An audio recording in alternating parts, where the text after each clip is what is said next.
In today's video, I'm going to teach you how to plan on Google for Productivity Artist YouTube.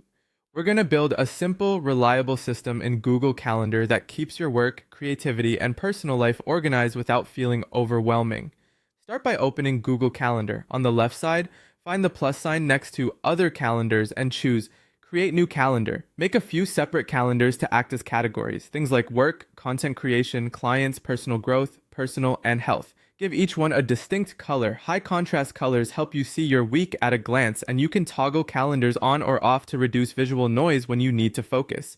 Next, tune your default event settings. Open Settings, then Event Settings. Set a default duration that matches how you actually work. 30 minutes if you like short sprints, or 60 minutes if you need deeper windows. Add 2 reminders, for example, 10 minutes before and 1 hour before, and choose whether you want pop-up notifications or emails. These defaults prevent missed tasks, and you can still customize reminders for individual events later. Now, time block your day. Instead of a long to-do list, place tasks directly on your calendar. For example, schedule 8 o'clock to 9 o'clock a.m. for admin tasks, 9 o'clock to 11 a.m. for deep work, 1 o'clock to 2 p.m. for client calls, and 4 to 5 p.m. for content creation. Treat these blocks like appointments with yourself.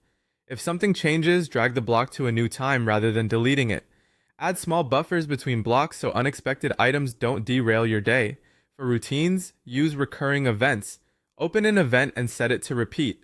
Good candidates include a weekly planning session on Sunday evening, a monthly budget review, regular client check-ins, and your gym schedule. You can set an end date or a number of occurrences to keep things tidy, and choose whether changes apply to one event or the whole series. Protect your focus with Focus Time, which automatically limits meeting interruptions, and use Out of Office to decline meeting invites during protected windows. If you rely on Google Tasks, integrate them so small items live alongside your schedule.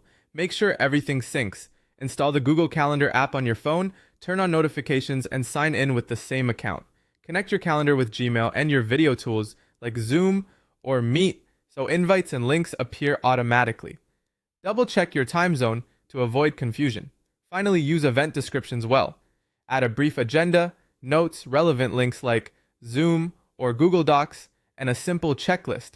Keeping context inside the event means you always know what to do when the time block starts. Set this up once, and your calendar becomes a clear map for a productive, creative week.